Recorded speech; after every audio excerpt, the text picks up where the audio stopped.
Sungguh kami rasakan hadirat-Mu di rumah-Mu yang kudus. Kau adalah Allah yang hidup, yang nyata. Berbicaralah dalam kehidupan putra-putrimu, Tuhan Yesus tercinta. Juru selamat dan Tuhan yang agung, Allah yang mulia, penasihat yang ajaib, Raja di atas segala raja. Terimalah korban pujian, penyembahan kami sebagai persembahan yang hidup di hadapan-Mu. Umat-Mu menyanyi dari hati, terimalah lagu-lagu ini ya Tuhan Yesus sebagai persembahan yang harum di pagi hari. Terima kasih Bapa Sorgawi, Kau ada di sini. Kami bisa merasakan berada dalam pelukan dan pangkuan-Mu yang terindah. Tuhan Yesus, kami cinta padamu. Thank you Tuhan, terima kasih untuk hadirat-Mu. Terima kasih Bapa tercinta. Sampaikan sabda-Mu, beritakan firman-Mu, sembunyikan hamba-Mu di balik salib-Mu selalu. Umat-Mu biar bertumbuh ke arah Kristus. Terima kasih Yesus. Terpujilah nama Tuhan dalam nama Yesus. Haleluya. Amin. Puji Tuhan. Selamat pagi. Berikan tepuk tangan untuk Tuhan Yesus. Praise the Lord.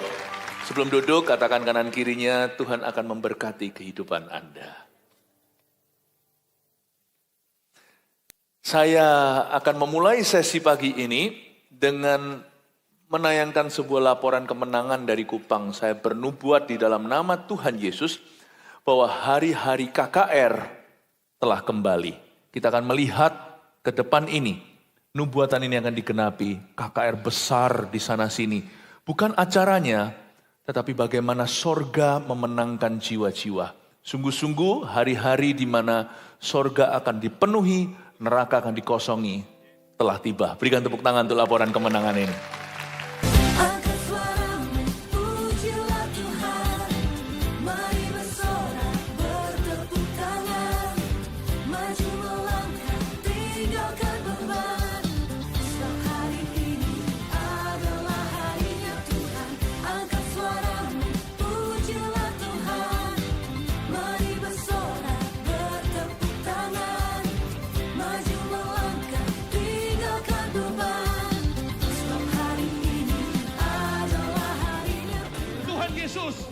Aku haus, curahkan Roh Kudus-Mu. Amin. Semua dosaku, ku lepas kehendakku, biar seluruh nafasku memuliakan-Mu, Yesus.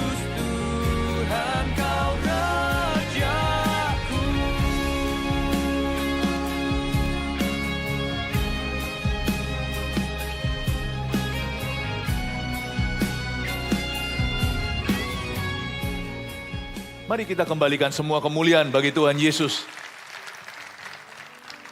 Hari ini saya sebut sebagai The Prophetic Sunday atau hari profetik, hari Minggu penuh dengan nubuatan. Mari kita bangkit berdiri sekali lagi, kita akan membaca ayat pembuka. Di 1 Tesalonika, pasal yang kelima, ayat 19 dan 20, kita baca bersama dengan keras dan jelas. Dalam hitungan ketiga, 1, 2, 3. Janganlah padamkan roh, dan janganlah anggap rendah nubuat-nubuat. Sekali lagi, 2, 3. Janganlah padamkan roh, dan janganlah anggap rendah nubuat-nubuat. Silakan duduk. Menu khotbah saya di depan, seperti biasanya, tolong munculkan, jangan ketinggalan. Hari ini saya akan berkhotbah di dalam the spirit of prophecy, di dalam roh nubuatan. Tangkaplah. Pulang ke rumah, masing-masing Anda harus memperoleh sebuah profesi dari Tuhan. Nubuatan itu tidak rumit.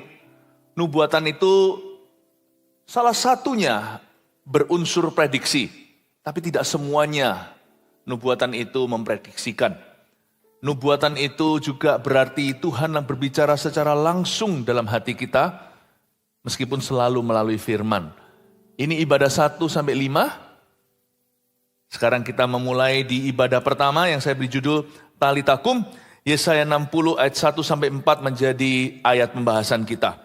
Saya percaya sambil saya berkhotbah akan ada inspirasi-inspirasi dari Roh Kudus yang bisa Anda bawa pulang dan akan mengubahkan kehidupan Anda 180 derajat. Dan kalau kita beriman, kita akan menerima sebuah pengurapan yang kita tidak memilikinya sebelum kita datang ke gereja hari ini. Ada suatu kuasa percepatan yang Roh Kudus akan impartasikan di dalam khotbah saya ini. Dan di dalam kebaktian ini, hari Minggu yang saya merasakan ini adalah prophetic Sunday atau Minggu Nubuatan. Kita nggak seperti orang Kristen yang tidak dewasa rohani, yang diombang-ambingkan dengan segala kepercayaan, yang suka pergi ke satu kebaktian kebangunan rohani, kepada KKR berikutnya untuk cari nubuatan-nubuatan. Kita bukan begitu. Tapi kita sebagai gereja yang profetik tidak boleh menganggap remeh nubuatan di dalam gereja kita. Nubuatan nggak perlu dicari keluar sana seperti orang jajan. Nubuatan itu adalah salah satu bentuk penyertaan Tuhan atas gerejanya di dunia. Bedanya apa nubuatan dengan firman seperti biasanya? Firman itu juga ada unsur pengajaran di dalamnya, teaching. Dan selalu akan ada, mau nubuatan kek atau apa, seorang nabi yang sejati pasti juga pandai mengajar firman. Dan harus seimbang dalam pengajaran. Tetapi di dalam nubuatan itu ada rema-rema yang kuat. Ketika kita mendengarkannya itu seolah-olah Tuhan itu secara langsung berkata, thus saith the word of the Lord. Seperti ada sesuatu yang didengungkan dalam jiwa kita, demikian firman Tuhan. Sulit untuk saya jelaskan. Saya adalah orang yang cinta Alkitab. Saya baca firman Tuhan, saya nggak ngawang iman. Tiap hari itu saya grounded in the truth. Saya tertanam dalam firman. Boleh dikatakan salah satu daripada orang-orang yang paling baca Alkitab di ruangan ini, mungkin saya bukan GR, saya bukan sombong. Tapi saya berani percaya bahwa saya salah satu yang baca Alkitab paling banyak. Kita nggak usah buka-bukaan berapa pasal, nanti dikiranya perlombaan. Tapi Alkitab itu sudah menjadi center hidup saya. Hidupku sentralisasi pada firman. Tapi saya ingat suatu hari saya berada di Singapura, di suatu siang-siang biasa, waktu itu pun liburan keluarga.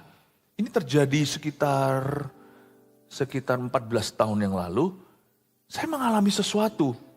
Susah untuk saya katakan, meskipun saya selalu terima pengajaran firman on regular basis, secara teratur saya menerima pengajaran Alkitab, saya bahkan memakai versi-versi Inggris bahasa Alkitab versi-versi Bible study. Ya, saya dorong Anda kalau Anda bisa belajar dari Bible study. Alkitab yang ada penjelasan-penjelasan, itu bagus sekali. Saya mempelajari Alkitab seperti seorang student, seperti seorang pelajar. Sampai hari ini terus begitu dan terus belajar. Tapi suatu hari saya mengalami sesuatu yang sangat profetik. Susah saya jelaskan. Tangan saya seperti meraba. Ini loh pergelangan tangan Tuhan. Saya bisa merasakan lubangnya. Saya bukan kerasa-kerasaan, saya nggak tidur. Saya sampai ketakutan. Saya dengar suara secara audible berkata, go to Myanmar. Pergi ke Myanmar. Aku mengutusmu sebagai terang kepada bangsa yang tinggal dalam kegelapan. Terkejut saya. Lalu setelah itu tinggal sejarah. Apa yang terjadi membuktikan bahwa nubuatan itu dari Tuhan. Gak ngaku-ngaku tetapi kita bisa lihat buah. Kebangunan rohani terjadi. Kita masuk, minta izinnya itu dari jalan depan, dari pintu depan. Gak main gerillian. Kita dapat izin dari pemerintah, dari kepolisian di Burma. Melalui seorang rekan, kita mengajukan perizinan. Tidak mungkin waktu itu. Tidak mungkin bisa terjadi di Yangon seperti itu. Anda yang tahu apa yang saya maksudkan, semua ini ada di YouTube, Anda bisa lihat sendiri. Waktu saya masuk ke sana, saya ketemu dengan beberapa orang barat. Di hotel yang jelek sekali tapi mahal luar biasa. Karena di situ waktu itu Myanmar belum terbuka. Lalu waktu ketemu di lift, saya sih tahu di hati ini misionaris. Dia nggak ngerti saya siapa. Dia tanya, why are you here? Kenapa Anda di sini? Saya bilang, saya nanti KKR. Nah, saya KKR. Nggak mungkin. Saya aja jadi guru. Saya itu harus sembunyi-sembunyi. Saya itu jadi guru di sini untuk bisa menyampaikan kasih Kristus. Saya bilang, nanti sore saya KKR di stadion mana. Dia berkata, nggak mungkin. Anda omong kosong. Saya bilang, enggak. Nanti saya KKR. Dapat izin saya berani berkata, mau datang kah? Dia lihat saya, oke, nice meeting you, kita pergi. KKR hari itu, Anda bisa lihat sendiri semuanya itu terekam, terdokumentasi. When God speaks to you directly, bukan berarti kalau kita baca Alkitab, Tuhan tidak bicara secara langsung kepada kita. Tapi ada momen-momen profetik, di mana tuntunan Tuhan itu menjadi 1001 kali begitu nyata. Dan pada saat itu, kita menerima sesuatu, itu gak bisa ditarik kembali. Sebab itu diberikan langsung dari tahta sorga. Saya gak ngajari orang untuk klaim-klaim, oh Tuhan berbicara, lalu sok-sokan ya. Sebab lebih baik kita gak banyak bicara setelah kita membuktikan baru kesaksian. Tetapi memang sorga masih berbicara secara langsung kepada kita sekalipun. Kalau kita baca Alkitab tiap hari menerima pengajaran, Tuhan juga bicara secara langsung kepada kita lewat firman. Tapi ada momen-momen profetik, Tuhan itu akan berbicara langsung ke kita. Dan di dalamnya terkandung kuasa, dalam bahasa Inggrisnya quickening. Quickening itu bukan mempercepat saja. Ada sebuah power, ada sebuah kuasa supranatural di dalamnya, menjadikan sesuatu yang mustahil itu nyata. Nah itulah momen-momen profetik itu yang saya nantikan termasuk minggu ini untuk jemaat. Karena gereja kita adalah gereja sel yang bukan hanya apostolik, tapi juga profetik. Mari kita terbuka. Jangan padamkan roh. Jangan kita itu tepiskan semua pengalaman. Ada gereja yang selalu yang menolak segala sesuatu yang berbau karismata. Dari situlah keluar kata karismatik. Karismatik itu bukan denominasi. Karismatik itu bicara the grace of God, kasih karunia Allah. Ada gereja yang selalu maunya cuman firman-firman. Saya cinta firman, jangan salah paham. Saya berani beradu dengan orang yang mengaku baca Alkitab banyak. Saya juga gak kalah jauh-jauh lah, gitu aja lah, mari kita rendah hati. Saya gak terlalu jauh di belakangnya. Dia baca Alkitab seberapa banyak, saya gak ketinggalan banyak dari orang itu kok. Kita gak usah mendahului orang lain, kita ngalah aja. Aku gak sebanyak kamu tapi gak jauh-jauh di belakangmu. Kita tetap cinta firman, tapi jangan padamkan roh. Jangan anggap rendah nubuat-nubuatan. Kalau waktu itu saya di Singapura, saya berkata ini pengalaman apa ini dari iblis. Maka semua pengalaman glory berikutnya, orang boleh berkata berkat bukan takaran. Perkenanan Tuhan, I agree, saya setuju. Tapi beranikah engkau berkata, apa yang Roh Kudus lakukan di Myanmar itu setan yang melakukannya? Jangan menghujat Roh Kudus, hati-hati kau. Hati-hati kau. Jangan menghujat Roh Allah. Menghujat anak Allah, anak manusia masih ada ampunnya. Berani kita berkata melihat orang-orang itu bertekuk lutut, mereka-mereka yang sama sekali anti segala agama. Di zaman junta, di zaman persekusi agamawi di situ.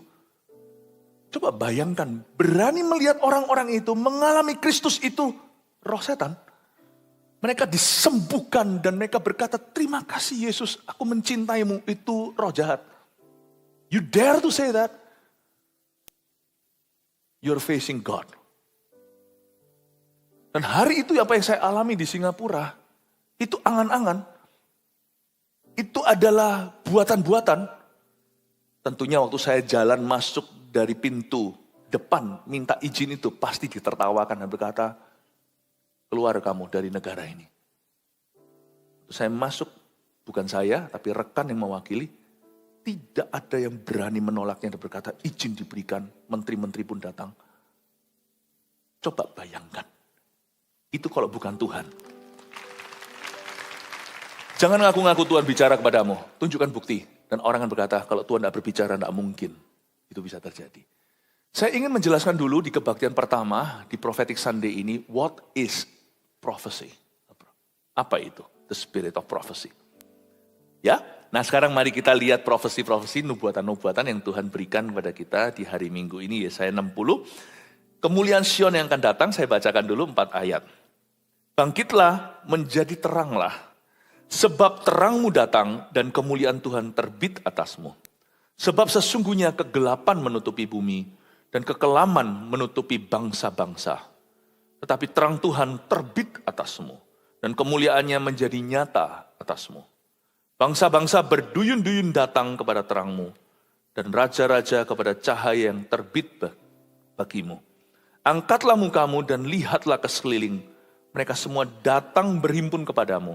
Anak-anakmu laki-laki datang dari jauh, dan anak-anakmu perempuan digendong. Bapa di dalam sorga, sekali lagi hamba berdoa.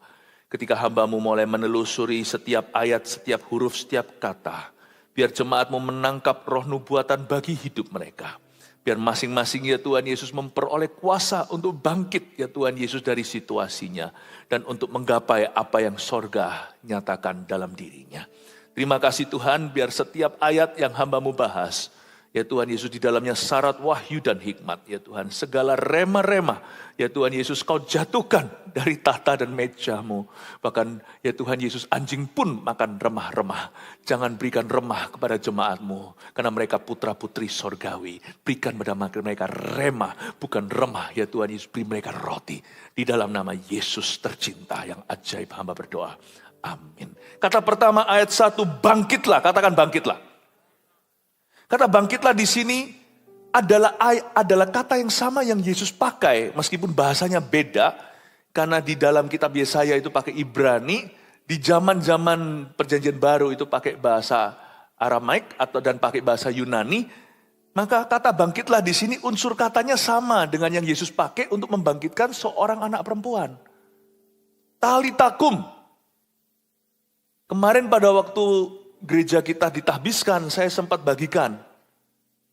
Tapi saya nggak sempat untuk bisa jelaskan terperinci, izinkan saya di kebaktian 1 ini menjelaskan lebih rinci lagi. Bangkitlah itu talitakum. Bukan artinya bangun dari tidur kita seperti biasanya. Kita nggak bisa berkata pagi ini kita bangun tidur itu talitakum. Nggak susah soalnya orang bangun tidur itu setiap pagi kalau dia sehat-sehat saja. Nah orang koma bangun kembali itu talitakum. Karena itu terjadinya supernaturally. Talitakum itu artinya bangkitlah secara supernatural. Itu talitakum. Ayat ini bukanlah panggilan untuk bangun tidurku terus mandi. Atau Anda sedang di gereja sini seperti lalu tiba-tiba WL berkata mari kita bangkit berdiri. Itu bukan talitakum. Itu cuman bangun doang. Itu bangkit biasa. Ini ayat adalah undangan supranatural dari Tuhan. Bangkitlah. Bagi orang-orang yang koma, bangun lagi. Nah itu talitakum. Apalagi orang mati. Atau orang yang sudah kena stroke. Gak bisa berdiri sendiri. Lalu tiba-tiba bangkit dari kursi rodanya. Nah itu talitakum. Atau orang yang bisnisnya sudah terpuruk, nggak mungkin bisa bangkitlah semua orang taruhan. Itu sudah mati, bangkrut total. Tiba-tiba dia bisa comeback. Udah hancur total misalnya satu grup bisnis sudah jual semua asetnya. Dia bisa bangkit kembali seperti semula, bahkan lebih besar dari itu talitakum. Itu talitakum. Tangkaplah jemaat, ada sebuah pesan Tuhan. Talitakum dalam hidupmu. Ini ayat untuk kita. Yesaya 60 bukan hanya untuk bangsa Israel yang terpuruk saat itu, tapi juga untuk Israel rohani, yaitu gereja Tuhan perjanjian baru. Ada satu unsur berkat di sini yang dinyatakan oleh Roh Kudus. I have a talitakum for you. Berani percaya enggak? Apapun yang mati, apapun yang orang prediksi enggak mungkin bisa bangkit lagi. Tuhan kalau ucapkan satu kata saja, Anda akan bangkit melawan arus. Saya menerima ini juga berapa tahun lalu. Ketika tangan hampa. Ketika mengalami penolakan yang hebat 3,5 tahun yang lalu. Waktu saya berdoa saya ingat duduk di karpet waktu itu. Kita belum di sini, bahkan belum di SCC. Saya gak kuat, gak bisa naik ke atas untuk berkhotbah. Karena hati saya anjlok luar biasa. Saya hanya bisa menangis, jemaat gak tahu. Saya hanya bisa menangis duduk di situ. Itu Jumat malam saya ingat. Lalu seperti itu, setelah itu saya dengar suara, bangkitlah. Yesaya 60, bangkitlah. Tuhan suruh saya bangun. Jemaat hanya mengira saya itu tersungkur saja. Orang gak tahu saya stres setengah mati. Saya merasa seperti 1.000 orang rebah di kanan kiriku. 10.000 di sebelah kananku. Saya merasa seperti gunung semuanya itu rubuh ke atasku. Semua bukit.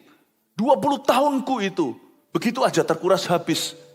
tersia-siakan demikian. Saya hanya duduk sendiri, sambil semua mata seolah-olah menyalahkan saya. Mereka tidak tahu apa yang terjadi sesungguhnya. Saya hanya duduk, WL tambah lagu, lihat saya kapan saya naik ke sini. Saya hanya nangis, lalu tiba-tiba ada suara. Anakku bangkitlah. Talitakum. Saya ingat saya naik ke atas. Saya tidak berkhotbah, saya berkata ada orang punya pil seperti ini di kantong sebelah sini. Di situ pertama kali sebelum saat teduh bersama zaman pandemi. Sebelum kita pindah ke SCC.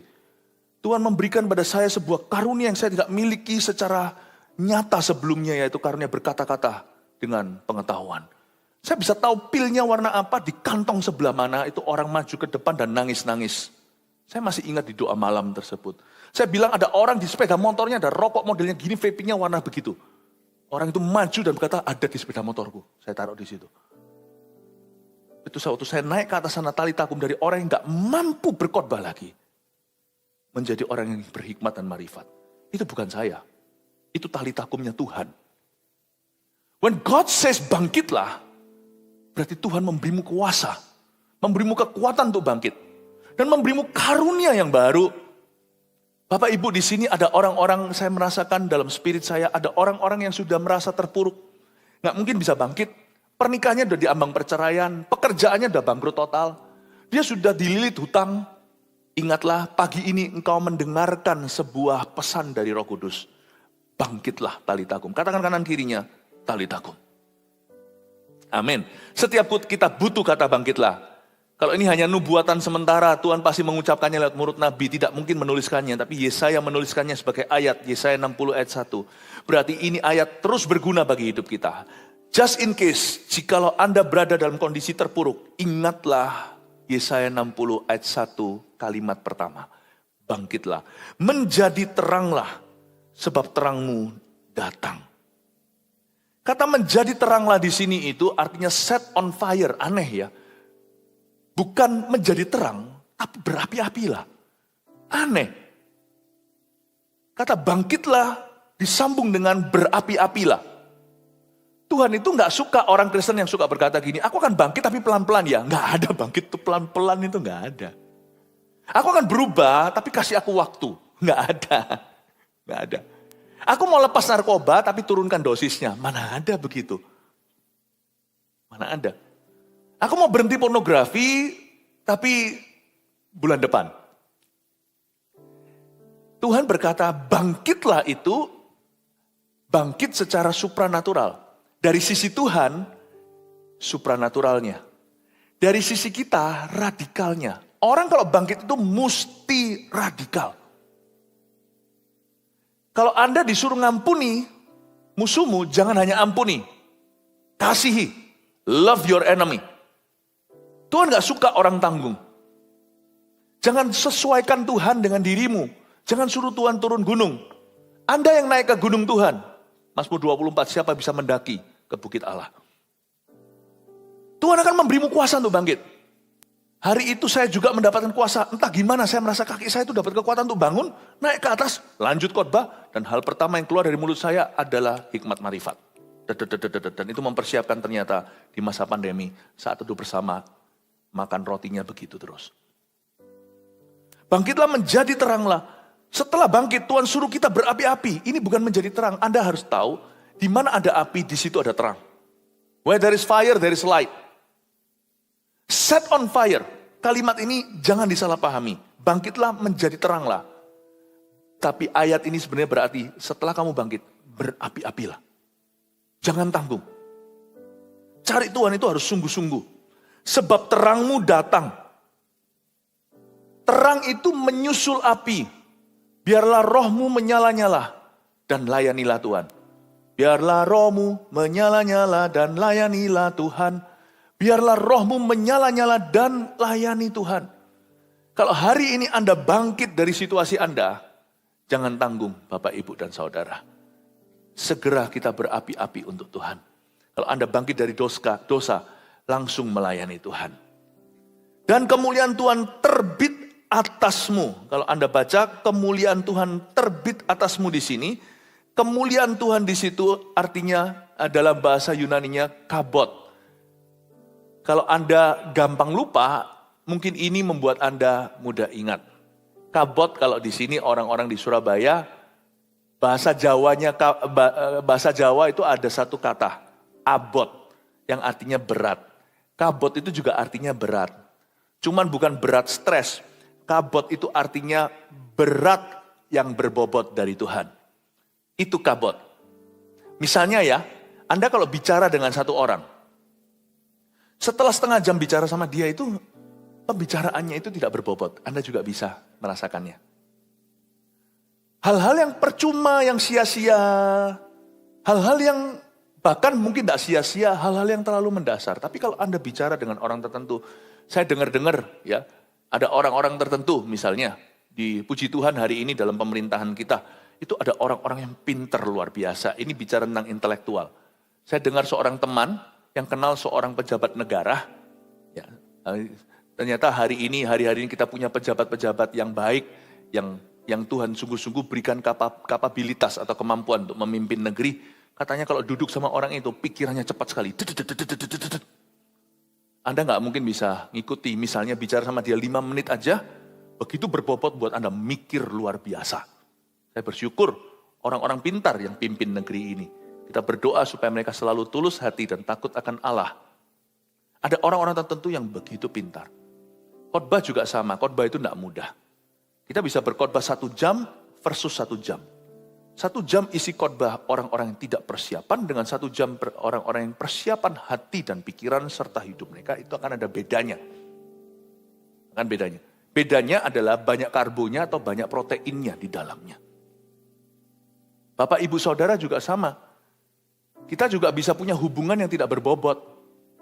Pergaulan yang buruk merusak kebiasaan baik. Tapi ada pergaulan yang akan menantang Anda. Menantang Anda untuk sungguh-sungguh. Anda bergaul dengan orang tertentu, Anda akan ditantang untuk jadi lebih baik. Ditantang untuk jadi lebih sungguh-sungguh. Ditantang untuk menjadi orang yang bertanggung jawab. Anda bergaul dengan orang tertentu, Anda akan jadi tepat waktu. Karena orang itu kalau janjian sama Anda, kalau Anda telat, Anda akan ditegur dulu. Mesti kok 5 menit telat. Tapi ada orang tertentu bergaul dengan orang yang suka lelet, dia sendiri akhirnya yang tepat waktu menjadi lelet pula pada akhirnya. Bapak, Ibu, Saudara, itulah perbedaan antara kabot dan bukan. Kabot itu berkat Tuhan. Berkat Tuhan itu tidak tentu materi. Berkat Tuhan itu bicara tentang bobot. Ada orang yang hidupnya penuh tujuan, ada orang yang hidupnya leha-leha, tidak tahu mau kemana. Anda bukan hanya bergaul dengan orang mana, jangan selalu salahkan orang lain. Kalau Anda mau terjadi perubahan dalam hidupmu, mulailah dari dirimu. Jangan suruh orang lain berubah dulu. Kalau saya nggak punya teman baik, semua orang nggak baik sama saya jadi orang pertama yang baik sama orang lain. Kalau saya nggak ada orang lain yang menuntun saya pada kebenaran, biarkan saya menuntun orang lain pada kebenaran lebih dahulu. Jadilah terang dan garam. Jadilah berbobot di hidup ini. Jadilah murid Yesus yang berbobot. Jangan jadi orang Kristen yang biasa-biasa. Orang Kristen yang datang ke gereja tapi hidupnya nggak mengubah apa-apa. Hidupnya tidak berdampak bagi orang lain. Dampak itu tidak selalu bicara tentang berapa jiwa yang kau menangkan. Tidak semua orang evangelis, I know. Meskipun setiap orang itu saksi hidup, setiap kita itu pasti berpengaruh. Kalau dalam hidupmu 5 roti 2 ikanmu itu tidak bisa kau pengaruhi, berarti kita bukan orang Kristen sejati. Nggak semua orang dipakai Tuhan untuk memberi makan 5.000 orang. Nggak semua orang itu Reinhard Bonnke atau Billy Graham. Yang bisa jutaan orang atau mungkin hanya ribuan. Tapi kita semua pasti ada 5 roti 2 ikan di sekeliling kita. Papa, mama, istri kita, suami kita, anak kita, kemonakan. Kalau itu nggak bisa kita pengaruhi. Where is your kabot? Di mana bobotmu sebagai orang Kristen? Saya kenal omanya istri saya. Omanya istri saya itu orang yang takut akan Allah. Sebelum beliau meninggal dunia saya panggil Oma. Oma itu cerita sama saya, Philip. Oma seneng ya, kamu kowe iku gitu ya, bahasanya bahasa Malang gitu ya. Kowe iki dipakai Tuhan ya, secara luar biasa loh. Terima kasih Oma, doakan ya Oma. Oma denger, wah kamu menangkan banyak anak-anak muda ya. Terima kasih Oma. Oma gak bisa kayak gitu. Oma itu bukan panggilannya. Oma itu cuma ibu rumah tangga. Tapi Oma cuma bisa bawa anak-anak keluarga Oma kepada Tuhan. Anaknya banyak, anaknya Oma. Jadi kalau istri saya itu tantenya itu banyak. Saya bilang, Oma ini luar biasa. Karena Oma lihat anak cucu Oma satu-satu jadi hamba-hamba Tuhan. Jadi anak-anak Tuhan. Saya bilang, Oma, kita itu cuma beda talenta karunia. Karena Oma tadi muji saya luar biasa, saya gak enak hati. Saya bilang, Oma ini yang luar biasa. Setiap kita itu cuma dipercaya 5 roti 2 ikan kok Oma.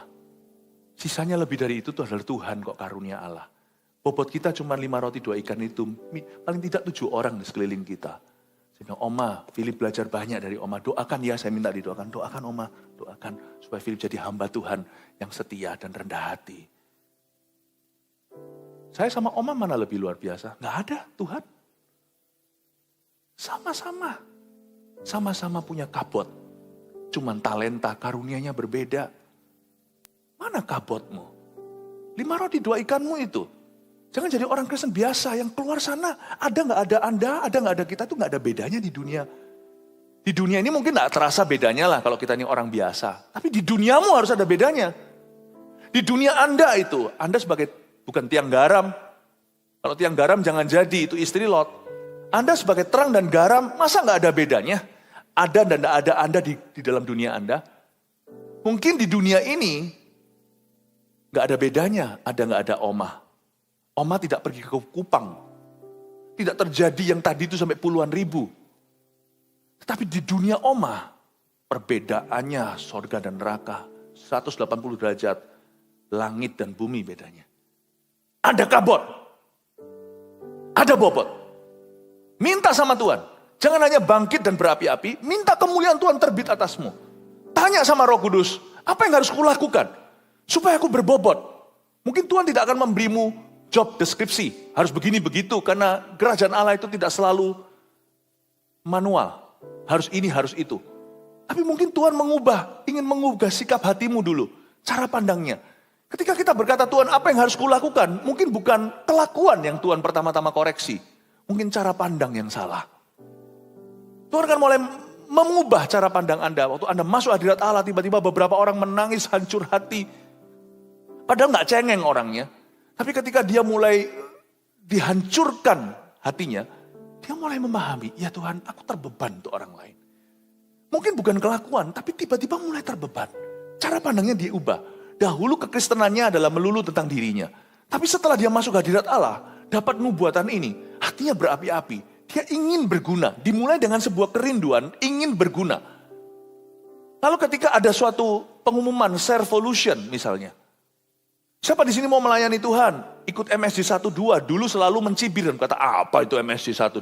Apa itu? Tapi ketika hatinya diubah dalam hadirat Allah, ada sebuah pengumuman, My Spiritual Journey 1. Ada kelas-kelas supaya untuk bisa pelayanan, langsung diambil. Gak habis pikir, gak usah semuanya itu dirasionalkan. Kalau itu memang adalah syarat untuk kita melayani, bukan syarat sih, itu perlengkapan, aku ambil. Lalu ada Servolution, bisa melayani ini itu, dia mulai mendaftar. Dia tanya kira-kira talenta aku apa, aneh ya. Ketika kita mencari kabut, Tuhan mengubah hati kita. Ketika kita mulai sadar, hidupku ini berbobot atau tidak. Atau hidupku itu ringan ya. Ada satu orang yang diubah kabotnya, namanya Kefas. Kefas itu artinya feather. Kefas itu artinya bulu-bulu. Atau apa itu ya? Apa itu? Kalau bantal kita itu empuk karena dari bulu angsa, ya bulu ya. Itu kalau si Kefas itu artinya feather atau bulu yang bisa terbang kanan kiri, dihembuskan dengan mudah. Dia diubah dari Kefas menjadi Petrus, yang artinya batu karang yang teguh. Tuhan berkata, Petrus, kamu tuh pelin-pelan. Kamu sebentar iya, sebentar enggak. Kamu tuh tipe orang yang ikut-ikutan. Nanti kalau semua orang lagi riot atau lagi huru-hara, kamu ikut di sana teriak-teriak, tapi ditanya, kenapa? Nggak tahu kenapa. Yang satu teriak A, yang satu teriak B. Kamu tuh tipe orang gitu. Kamu tuh nggak pernah jadi leader.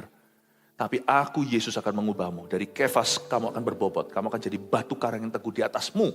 Akan kubangun jemaatku. Hah? Dari seorang yang pelin-pelan menjadi orang yang demikian. Ada orang Kristen yang hanya sukanya itu berdebat, menjadi orang Kristen yang tidak banyak bicara tapi banyak berbuah. Wow, Petrus berubah menjadi salah satu rasul terbesar. Kabut. Kemuliaan Tuhan akan terbit atasmu. Tuhan mau kita semua mencari ini di hari-hari ke depan. Jadilah orang Kristen yang mulia. Kemuliaan Tuhan akan terbit atasmu. Kabut itu akan terbit atas Anda. Tuhan jadikan aku orang Kristen yang berbobot. Letakkan tangan di dada kita, katakan, jadikan aku orang Kristen yang berbobot. Katakan begitu, 2, 3. Jadikan aku orang Kristen yang berbobot. Haleluya, kasih tepuk tangan untuk Tuhan Yesus.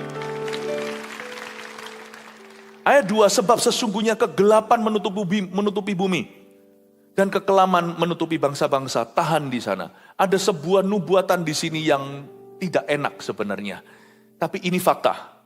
Dari sejak ribuan tahun yang lalu Tuhan sudah bernubuat lewat Yesaya. Bahwa bumi ini akan semakin gelap. Kata kegelapan menutupi bumi di situ tuh wickedness atau kejahatan atau roh jahat. Roh jahat akan meningkat, bukan berarti jumlah mereka akan meningkat. Saya curiga di dalam alam roh itu ada roh jahat yang ditahan sama Tuhan di setiap zaman. Kalau nggak gitu kebanyakan. Tapi sembari dosa manusia semakin bertambah, seperti orang-orang Israel meminta burung puyuh atau minta daging di padang belantara. Tuhan lepaskan burung puyuh, datangkan lewat angin timur. Mungkin ada malaikat-malaikat jatuh yang Tuhan tahan pada porosnya. Tetapi karena manusia menolak Kristus dan minta iblis. Seperti mereka menolak Kristus dan minta Barabas dilepaskan. Tuhan tidak punya pilihan lain. Harus mengindahkan keinginan bebas manusia. Mungkin beberapa roh jahat itu dilepaskan. Makanya itu Paulus juga berkata, dunia akan semakin jahat.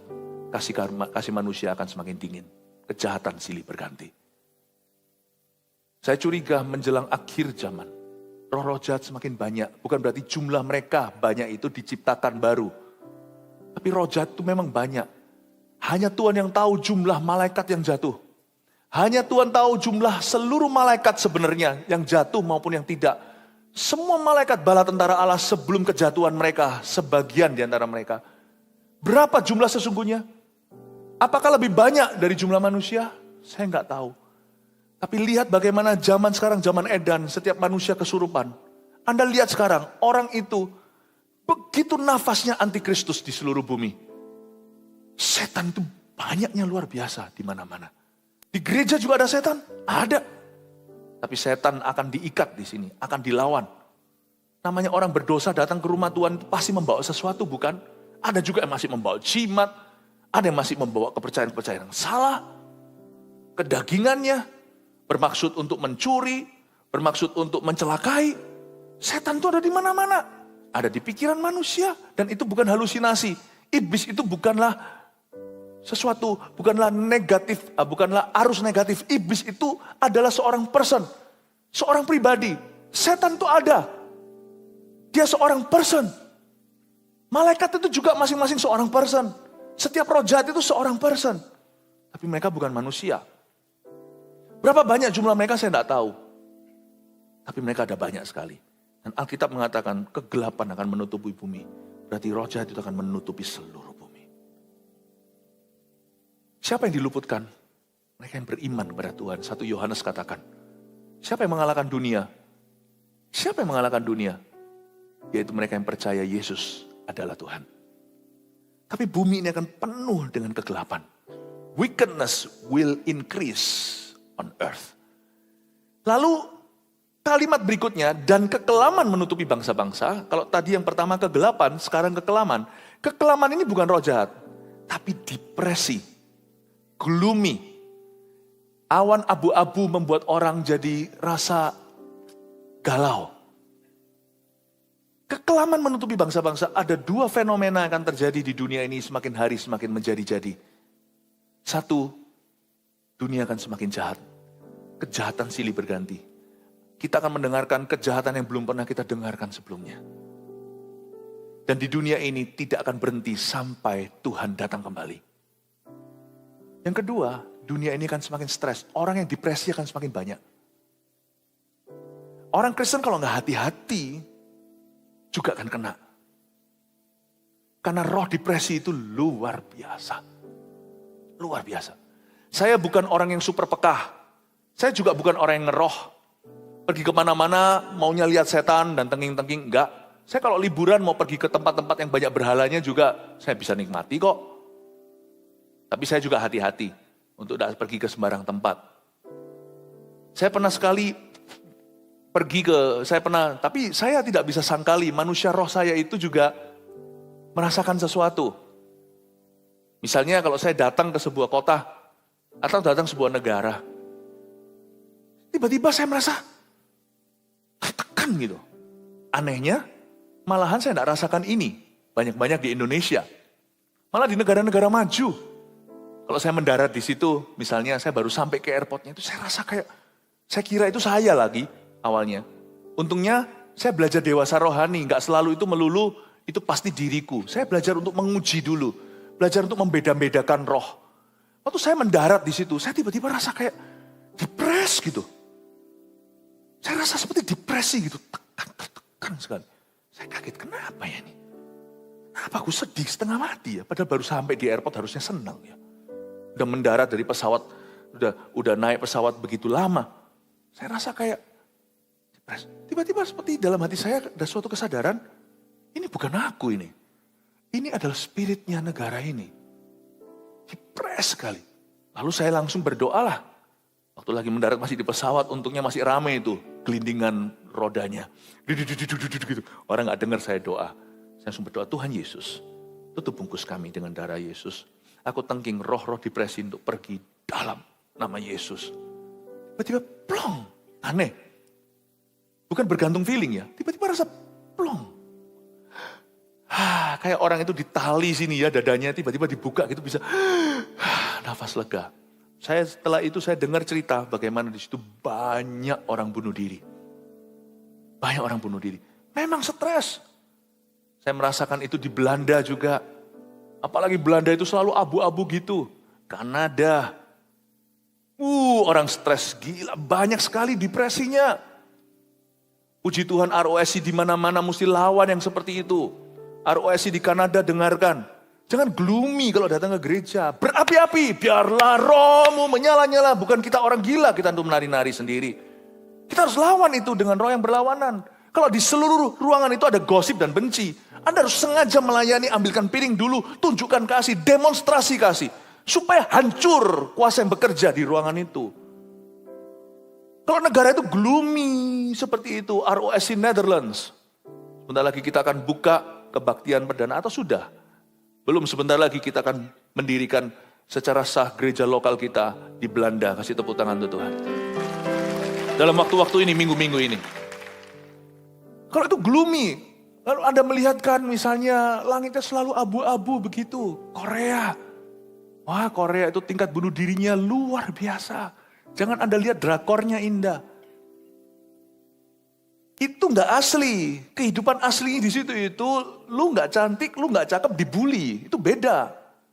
Janganlah kau memuja apa yang dipuja oleh bangsa-bangsa. Tampangnya, segalanya. Buktinya kita sekarang pergi ke Korea jadi misionaris. Saya obrak-abrik kok di situ. Saya ke gereja-gereja terbesar di sana. Itu orang Korea, bukan orang Indonesianya. Sampai-sampai gereja Mawar Sharon sendiri, ROSC harus berkorban, tidak bisa dapat gembalanya. Saya ketemu sama mereka waktu kita makan-makan siang, saya ketemu dengan ROSC. Di Seoul, di Korea. Saya harus bicara dengan gereja-gereja Koreanya. Dari Indonesia yang ngobrak-abrik. Jangan look up kepada bangsa-bangsa. Look up ke Tuhan. Itu roh bunuh dirinya luar biasa. Luar biasa. Roh depresi. Sekarang Anda akan melihat ya, kalau Anda hati-hati, itu bisa kena ke keluargamu. Depresi itu. Makanya itu harus dijaga. Cara kerja setan itu pertama-tama adalah oppression. Oppression itu menekan. Oppression itu menekan. Seperti Anda ditindih gitu loh kalau tidur. Tapi ini waktu bangun. Ditindih tapi perasaanmu. Ditindih. Seperti ada yang duduk di atasmu. Kan gak enak. Coba. Kalau Anda tiduran begitu sekalipun anak Anda sudah. Anak Anda yang masih umur 5 itu duduk di dada Anda. Minggir, papa gak bisa nafas. Apalagi kalau punya asma. Ditindih itu oppression. Tapi depression itu sudah mulai masuk. Lalu tiba-tiba keluar berbagai macam penyakit. Itu semua ada namanya. Lalu kepingin bunuh diri, bisa suicidal. Orang Kristen juga nggak boleh sampai ke possession. Kesurupan. Itu keluar dari kepahitan. Tidak mau mengampuni, ingat kesalahan orang lain, berpikiran negatif. Jangan sampai itu terjadi, karena Alkitab memperingatkan, sesungguhnya kegelapan akan menutupi bumi, hati-hati. Dan kekelaman menutupi bangsa-bangsa. Dan salah satu cara kerja setan untuk menghalangi Anda supaya gampang kena adalah juga memutuskan hubungan Anda dengan gereja. Makanya setan suka memakai orang-orang gereja untuk membuat orang tidak ke gereja. Hati-hati, mungkin mereka yang membuat Anda tidak mau ke gereja itu mereka sendiri pasien. Karena sampai Anda cut off, Anda semakin lemah. Dengan gereja aja Anda masih perang kok, apalagi tanpa gereja. Kekelaman menutupi bangsa-bangsa. Depresi akan begitu rata di seluruh dunia. Anda akan lihat, hari-hari ke depan depresi akan rata di seluruh bumi. Gak peduli, gak pandang bulu. Seperti cicak ada di dinding kerajaan. Atau di dinding istana. Yang namanya depresi itu dari rakyat jelata sampai presiden-presiden akan kena semua. Dari orang biasa sampai orang yang paling populer seperti bintang film paling terkenal. Kena semua. Yang luput adalah orang-orang yang penuh dengan Roh Kudus. Kasih tepuk tangan untuk Tuhan Yesus. Jangan jadi pasien, kita harus selalu menjadi dokternya. Kita yang melayani orang supaya orang itu lepas dan bebas. Kekelaman akan menutupi bangsa-bangsa, tetapi terang Tuhan akan terbit atasmu. Dan kemuliaannya menjadi nyata atasmu. Garis bawahi kata terbit atasmu. Tapi ini dia, perhatikan kebaikan Tuhan. Terang Tuhan akan terbit atasmu. Kata terbit atasmu itu, semua kebaikan yang Tuhan telah lakukan dalam kehidupanmu is just the beginning. Hanyalah permulaan saja. Semua yang benar, semua yang mulia, adil, kudus, dan yang manis. Semua yang benar dan layak didengar, pikirkanlah semua itu. Kalau Anda mau memikirkan sesuatu, pikirkan semua kebaikan Tuhan. Waktu Anda memikirkan kebaikan Tuhan itu, munculkan firman ini dalam hatimu. Terang Tuhan akan terbit atasmu. Semua kebaikan Tuhan yang pernah terjadi dalam hidupmu, semua itu hanyalah permulaan. It's just the beginning. Tapi setan itu selalu ingin mencuri sukacita kita. Bahkan damai sejahtera.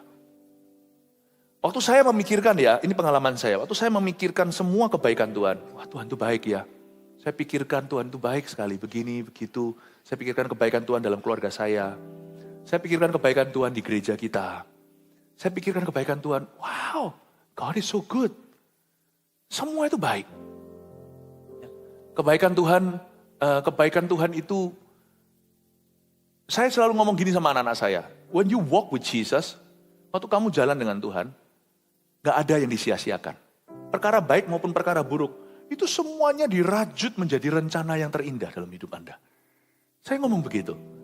Nah, waktu saya merenungkan kebaikan Tuhan, dan saya ingat ayat ini, semuanya itu baru terbit atasmu. Sedangkan Tuhan Yesus gak pernah terbenam atas Anda. Terang Tuhan itu terbit atas kita, dan semakin hari akan menjadi semakin nyata. Waktu saya pikirkan demikian, tiba-tiba setan itu lewat. Lalu bisa memberi saya pikiran pesimis begini. All good things must come to an end. Segala sesuatu yang baik, semuanya itu pasti nanti ada akhirnya. Baik itu kenikmatan, keharmonisan dalam keluargamu itu nanti, tunggu nanti salah satu kena penyakit. Rooftop ini, Tuhan bekerja misalnya di gereja kita sekarang kemana-mana. Tunggu nanti siapa jatuh. Setan itu bisa begitu. Seret lewat. Saya goyah loh terus terang. Oh iya. Every good things must come to an end. Semua hal yang baik itu gak ada yang kekal di dunia ini. Pasti habis. Tiba-tiba Roh Kudus tegur, kamu gak boleh mikir seperti itu. Semua itu hanya terbit atasmu. Tidak akan ada yang terbenam. Mereka akan berjalan makin lama makin kuat. Hendak menghadap Allah di Sion. Ini bukan Injil kemakmuran. Please understand. Injil kemakmuran itu semua dikeskan. Injil itu Injil damai sejahtera. Kebaikan Allah yang mendatangkan damai sejahtera. Bukan kejahatan. Semua itu baru terbit atasku. Baru terbit. Saya langsung katakan dengan iman, hai iblis kau dengar. Tuhanku tidak akan pernah terbenam. Suatu hari kita akan meninggal dunia kalau Tuhan belum datang. Tapi kebaikan Tuhan akan diturunkan. Saya ngomong begini, Tuhan tidak akan pernah habis-habisnya. Tak pernah habis, lalu saya nyanyikan, selalu baru tiap pagi, selalu baru tiap pagi. Besar setiamu Tuhan, tak habis-habisnya rahmatmu. Tuhan tidak akan pernah habis rahmat atas kehidupan kita. Anyah kau iblis. Kau memikirkan apa yang dipikirkan manusia di dalam nama Yesus. Jangan pesimis. Pesimis akan mendatangkan depresi. Tapi harus optimis jadi orang. Dan waktu Anda memikirkan kebaikan Tuhan pun iblis mencoba mengkorupsi. Tiba-tiba lewat dan memberikan ide kepada Anda. Di dalam hati Anda itu seperti ada rasa curiga seperti Adam dan Hawa ketika di Taman Eden itu. Tuhan pasti menyimpan sesuatu yang terbaik dari aku. Pasti Tuhan merancangkan sesuatu yang buruk. Nggak mungkin lah, semua kebaikan ini kadang-kadang too good to be true. Bukan berarti hidup itu selalu mulus, enggak. Tapi dalam kehidupan saya bersaksi, wow, God is good. 31 tahun saya ikut Yesus, God has been good. Masa Tuhan itu akan membuat kita itu kecele pada akhirnya? Enggak. Bukan berarti hidup tanpa aniaya. Bukan berarti tuh hidup tanpa penderitaan. Tidak. Tetapi saya ingin mengatakan kepada Anda bahwa Tuhan yang telah baik dalam kehidupan saya bersaksi 31 tahun ini. Dia akan menyelesaikannya sampai pada akhirnya dalam hidupku. Kalau dia menyelesaikannya dalam hidup saya, dia akan menyelesaikannya dalam hidup Anda. Berikan tepuk tangan untuk Tuhan. Tetapi terang Tuhan terbit atasmu. Baru mulai. Dan kemuliaannya menjadi nyata atasmu. Ketika saya berpikir, pikiran saya berubah. Iblis yang salah. Semua kebaikan Tuhan yang kurasakan 31 tahun ini. Seperti Roh Kudus sedang berkata, saya baru mulai. Aku Tuhan baru mulai di hidupmu. 31 tahun ini Tuhan baru mulai. Wow, I'm so excited. Aku begitu bergairah. Aku lihat masa depanku penuh pengharapan. Tapi terang Tuhan terbit atasmu. Dan kemuliaannya menjadi nyata atasmu. Mikir begitu ya. Tiba-tiba hati saya itu seperti bebas. Plong, penuh dengan sukacita dan damai sejahtera. I think that's the Holy Spirit. Righteousness, peace, joy in the Holy Ghost. Bukan tentang makan dan minum. Tapi tentang kebenaran, tentang sukacita dan damai sejahtera dalam Roh Kudus. Jangan pikirkan pikiran setan. Pikiran setan itu kadang-kadang kamuflase seperti pikiran manusia atau seperti pikiran Anda sendiri. Jangan pikirkan hal-hal itu. Ini bukan positive thinking, ini godly thinking. Ini bukanlah pikiran positif, ini pikiran Kristus. Kata Paulus, aku mengenakan pikiran Kristus. Bukan berarti hidup mulus. Tapi kita pikirkan, wow, kalau aku jalan dengan Kristus tidak ada yang sia-sia di hidupku. Perkara yang bagus, perkara yang tidak, semua dirajut menjadi rencana indah. Kalau semua rencana indah yang kualami puluhan tahun ini bersama Kristus, baru mulai.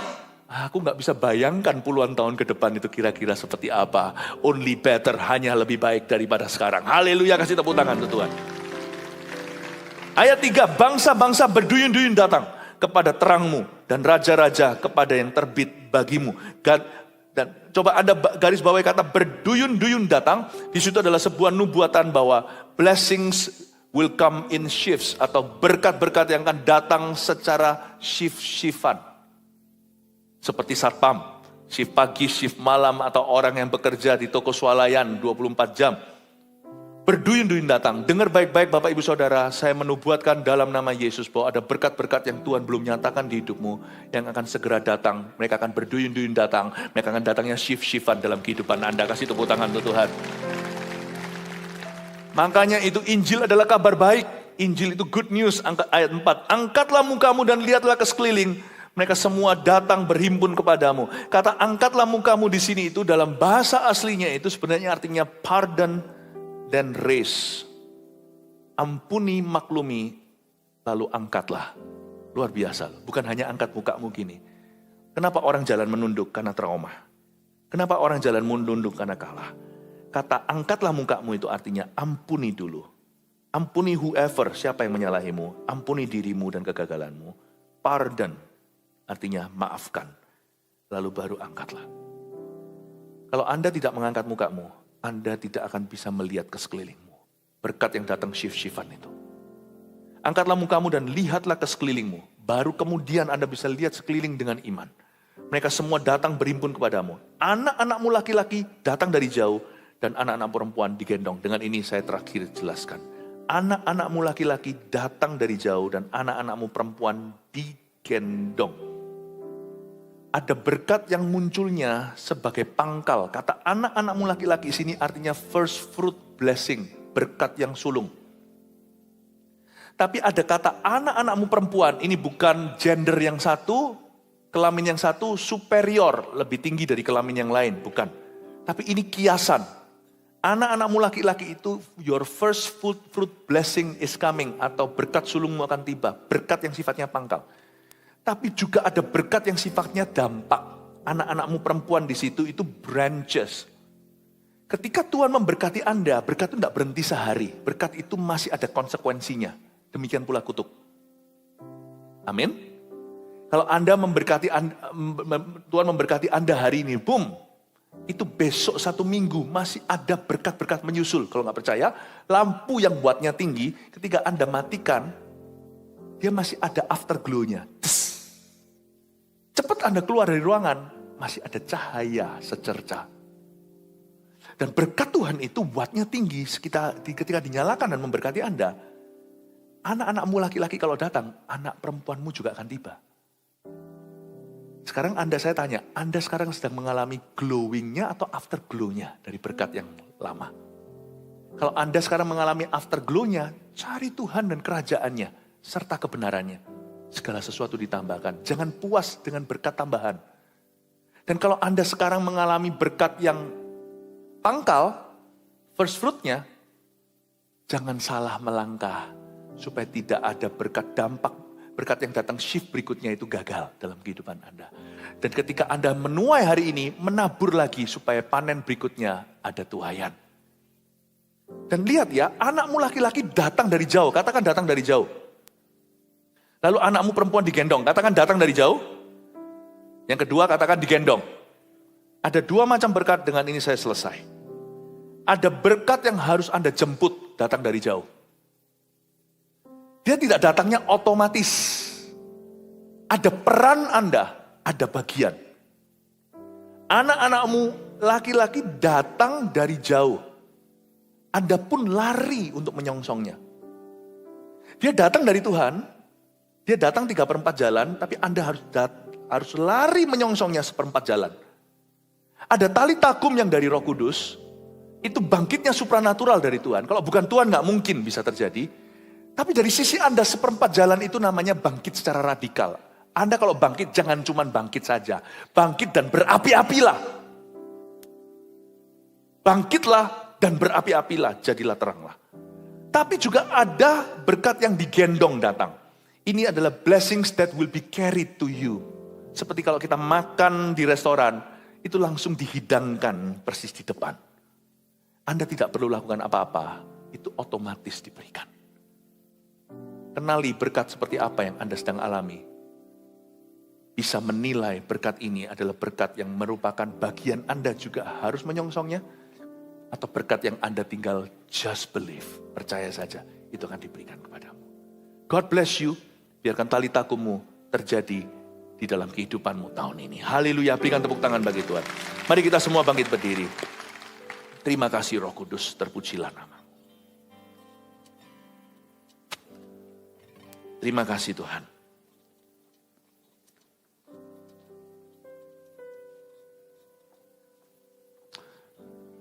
Nyanyikan lagu itu, bangkitlah aku, itu aja ya. Terima kasih Tuhan.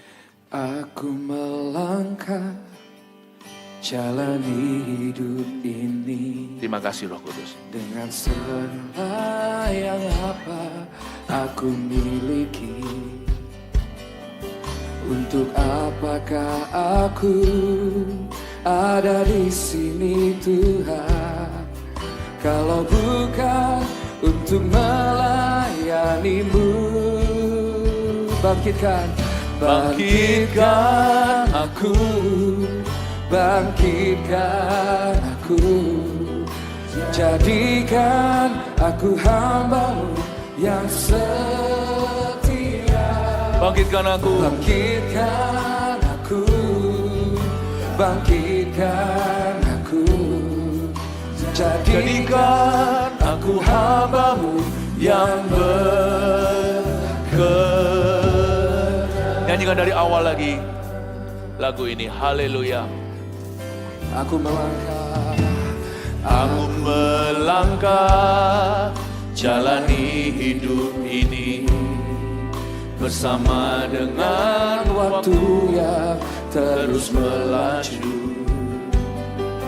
Untuk apakah aku ada di sini Tuhan, kalau bukan untuk melayani-Mu? Mari kita mengangkat tangan dan suara kita. Bangkitkan aku, bangkitkan aku, jadikan aku hamba-Mu yang setia. Bangkitkan aku, bangkitkan aku, jadikan aku hamba-Mu yang berkenan. Bangkitkan aku, bangkitkan aku, bangkitkan aku, jadikan aku hamba-Mu yang setia. Bangkitkan aku, bangkitkan aku, jadikan aku hamba-Mu yang berkenan. Sekali lagi, bangkitkan aku, bangkitkan aku, bangkitkan aku, jadikan aku hamba-Mu yang setia. Bangkitkan aku, bangkitkan aku, jadikan aku hamba-Mu yang berkenan. Di Prophetic Sunday ini saya mau ajak kita untuk bersyafaat terlebih dahulu untuk gereja-gereja kita di mana-mana. Pertama-tama kita akan bersyafaat untuk gereja-gereja kita yang sedang dalam tantangan. Baik itu soal perizinan, baik itu soal warga sekitarnya atau penduduk setempat. Tidak semua GMS itu dalam kondisi yang mudah, tapi tidak sedikit yang sedang mengalami challenges hari ini. Khususnya hati saya berseru untuk GMS Binjai dan juga GMS-GMS yang tertera di sini. Kita akan berdoa sama-sama untuk ini dulu, lalu kita akan juga berdoa nanti untuk GMS-GMS yang diresmikan, didirikan sepanjang tahun 2023 ini. Haleluya, kita kasih tepuk tangan untuk Tuhan Yesus dulu yang sudah didirikan ini. Nanti Anda akan melihat yang kita doakan bukan hanya GMS-GMS yang sudah jadi aja, tapi yang perintisan. Perintisan itu maksudnya jemaatnya sudah ada dan banyak pula, tapi belum ada gedung yang tetap dan juga belum ada hamba Tuhannya, belum ada gembala sidangnya. Itu kerinduan kami untuk utus misionaris kemana-mana. Tapi puji Tuhan, di sana sudah berkumpul CG-CG-nya dan mereka sudah digembalakan dan mereka streaming ke sini dan mereka juga sudah ibadah mingguan. Kita akan berdoa ya untuk gereja-gereja itu kuat dan di mana-mana gereja kita menjadi ribuan murid dan menjadi orang-orang yang mengubahkan gereja yang membangkitkan kotanya dan membangkitkan negerinya. Kita berikan tepuk tangan untuk Tuhan Yesus. Pak Philip Pandi, silakan pimpin dalam doa. Kita akan berdoa secara korporat. Haleluya. Mari Bapak Ibu yang saya kasih dalam Tuhan, kita yang onsite, kita akan satukan hati, kita akan berdoa bahasa roh terlebih dahulu juga. Anda yang online, yang streaming saat ini, kita akan satukan hati, kemudian kita melepaskan kekuatan nubuat bagi gereja-gereja GMS yang mereka menghadapi tantangan. Kemudian kita baru berdoa untuk perizinan, untuk pendanaan dan lain sebagainya. Untuk jemaatnya, untuk pemimpinnya. Kita satukan hati. Tuhan, kami satukan hati. Kami satukan hati di hadapan-Mu ya Tuhan. Minta kekuatan. Kireda bakata shikede bekeda da baralamu. Ora hatabe shikeno mohanda tekene mutoro de bededa bapa. Berdoa buat seluruh GMS yang menghadapi tantangan Tuhan. Baik yang ada di Sumatera, kami angkat di hadapan-Mu. Kami angkat Jawa Barat, GMS yang ada di Jawa Barat, yang ada di kota-kota lain, di Sulam, Papua, di kalian, di regional, di Kalimantan, Tuhan, di dalam nama Yesus. Kedede kata yoto bodo de bededa baralamu tas shende bedede baralalamu. Ini de mana nakabaya shikede de. Kami satukan hati, kami satukan iman kami. Jadilah kuat terus melangkah. Kidada bahan data sodo de baba. Kidada baralalalalalalala. Setiap tantangan yang dihadapi oleh GMS gereja-gereja ini Tuhan, terus Engkau akan memberi kekuatan, Engkau akan menopang, Engkau sendiri ya Tuhan akan beracara, Engkau Tuhan akan meluruskan setiap jalan, bangkitkan iman mereka, bangkitkan iman setiap jemaatnya, para pemimpin-pemimpinnya Tuhan, gembala-gembala lokal maupun gembala regional, di Jawa Barat, di Kalimantan, di Nusa Tenggara, di Sumatera, mereka yang menghadapi masalah yang tidak mudah. Tuhan kasih kekuatan, biar kaki mereka tidak goyah, biar mereka terus setia. Engkau angkat mereka di hadapan hadapan-Mu ya Tuhan. Tidak dapat kaya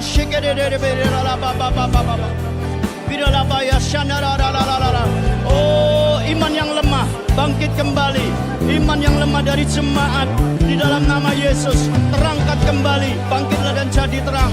Teruslah berkarya bagi Tuhan, karena Tuhan sendiri akan buka jalan. Tuhan sendiri akan beracara dengan cara yang dahsyat dan ajaib di dalam nama Yesus. Kasih-Mu Tuhan yang dicurahkan atas jemaat yang mengalami tantangan, mereka yang mengalami penderitaan. Kasih-Mu yang dicurahkan di dalam nama Yesus. Engkau yang menjamah mereka, Engkau yang menghiburkan mereka, Engkau yang memberikan Tuhan mereka melepaskan dari ketakutan. Keberanian ada pada mereka, keberanian ada pada mereka di dalam nama Yesus. Tidak dapat kaya sekarang kita akan berdoa buat perizinan, kemudahan-kemudahan dan kasih karunia Tuhan akan diberikan. Tuhan, kami angkat sekarang di hadapan, mari kita sama-sama berdoa di dalam bahasa Indonesia secara korporat. Kami tahu Tuhan bahwa terang-Mu akan bersinar kembali. Kita berdoa bersama-sama. Perizinan akan diberikan. Ada kemudahan-kemudahan. Ada kemurahan Tuhan. Ada cara dan jalan yang ajaib.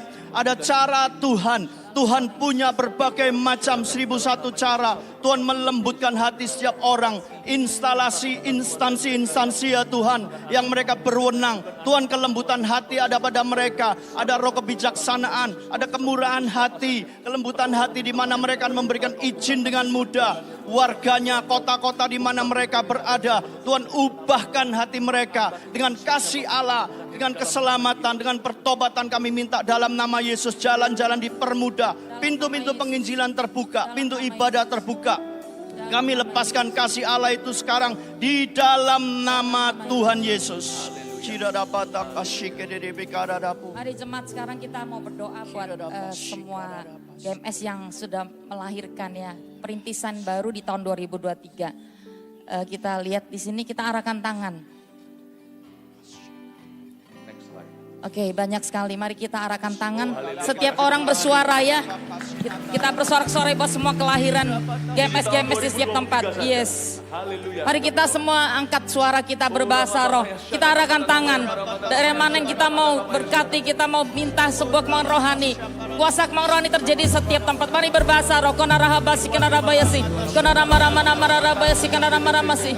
Hinaramaramaramasi. Kami berdoa Tuhan buat setiap perintisan yang ada. Minta kebangunan rohani terjadi di mana-mana ya Bapak. Minta juga percepatan terjadi di mana-mana. Tidak ada yang kecil, semuanya Kau jadikan besar dalam nama Yesus. Minta pertumbuhan, minta Engkau memberikan pembangun gereja ya Tuhan. Di dalam nama Yesus kami berdoa dari Sumatera, regional Sumatera sampai ke Sulam Papua, sampai ke regional Australia, sampai ke USA, semua Eropa Tuhan. Kau akan bangkitkan Tuhan dari Indonesia sampai bangsa-bangsa akan jadi sebuah ledakan kebangunan rohani yang besar dalam nama Yesus. Percepatan terjadi setiap perintisan. Percepatan terjadi dalam nama Yesus. Mari buka suara kita katakan kebangkitan rohani akan terjadi setiap wilayah di mana gereja kita dirintis. Ada percepatan terjadi. Kuasa percepatan terjadi. Di dalam nama Yesus. Gereja akan menjadi besar di dalam nama Yesus. Satu gereja 1000 orang. Satu gereja 1000 murid terjadi di dalam nama Yesus. Di dalam nama Yesus. Kami percaya ada sebuah gelombang yang besar yang Kau kerjakan di setiap wilayah. Gak ada tanah yang terlalu keras ya Tuhan. Setiap tempat ketika kami ada di sana, tanah menjadi digemburkan ya Tuhan. Kebangkitan besar terjadi di dalam nama Yesus. Engkau mengirimkan pembangun gereja di dalam nama Yesus. Kami deklarasi ya Tuhan, di setiap tempat di mana kami ada. Kami di terang dan garam berdampak. Dan kami minta sekali lagi kebangunan rohani besar terjadi. Percepatan Kau kerjakan ya Tuhan.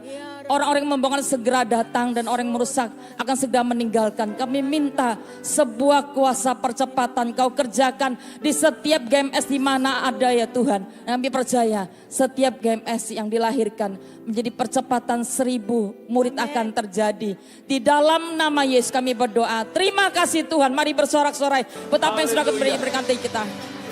Haleluya, mari kita mengangkat tangan kita.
kapatihan nada tubuh nama rasika nana tutu nana tada bashe.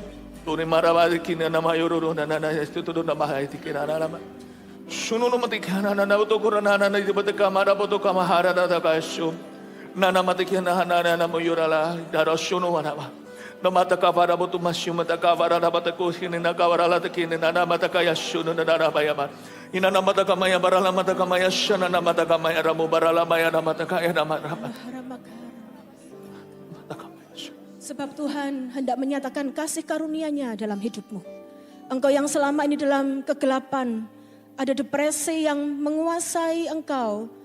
Setiap malam seperti ada sebuah tekanan tali-tali yang berat seperti mengikat engkau dalam ketakutan, kecemasan. Ada beban-beban yang tidak berasal daripada Tuhan yang menguasai pikiranmu. Dengar baik-baik. Itu adalah kuk penindasan yang berkuasa atas hidupmu dan itu bukan datang dari Tuhan. Hari ini Tuhan mau membebaskanmu. Dia mau mencurahkan sebuah pemulihan atas hidupmu. Dia mau membangkitkanmu dengan kekuatan, dengan keperkasaan. Bangkit dari kegelapan. Jangan pernah tunduk kepada setiap kekelaman yang selama ini menindas engkau. That's not from the Spirit of the Lord. Itu bukanlah kuasa dari Allah. Hari ini sepakat bersama-sama kami menghancurkan segala macam kuk penindasan yang mengikat, yang menguasai umat Tuhan dalam nama Yesus Tuhan. Aku berkatakan setiap tali-tali belenggumu terlepas dalam nama Yesus Tuhan. Bangkit, bangkit. Berkuasa atas setiap kekelaman yang berusaha untuk menguasai kehidupanmu. Aku berkatakan setiap tali-tali kecemasan, kekhawatiran terlepas dalam nama Yesus Tuhan. Dan hari ini Tuhan mencurahkan balsam Gilead. Kesembuhan atas tubuhmu. Kesembuhan atas jiwamu. Kesembuhan atas rohanimu. Tuhan akan memulihkan engkau dan akan membangkitkan engkau. Jangan lagi berkata aku ini tidak berdaya. Sebab roh Tuhan ada atasmu. Dan kemuliaan Tuhan akan terbit atasmu. Dalam nama Tuhan Yesus Kristus. Haleluya. Bangkitkan aku, bangkitkan aku, jadikan aku hamba-Mu yang setia. Bangkitkan aku, bangkitkan aku, jadikan aku hamba-Mu yang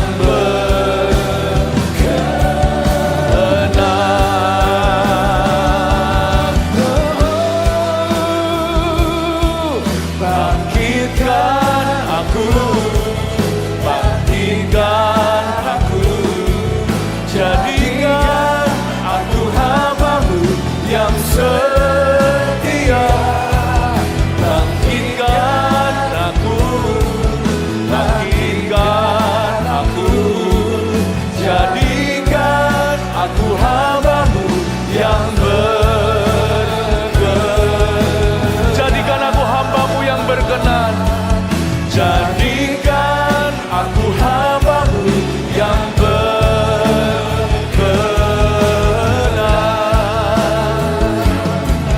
Jadikan aku hamba-Mu yang berkenan.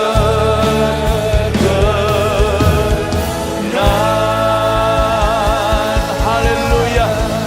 Haleluya Tuhan. Terima kasih Tuhan Yesus. Kami sudah menerima nubuatan dari Tuhan dan pengurapan yang baru. Kami bersyukur pada hari ini ya Tuhan Yesus, kami mendengar suara-Mu. Hamba percaya ya Tuhan Yesus, sesuatu sudah terjadi, sesuatu sedang terjadi, sesuatu akan terjadi yang dari Roh Kudus datangnya. Terima kasih Tuhan Yesus.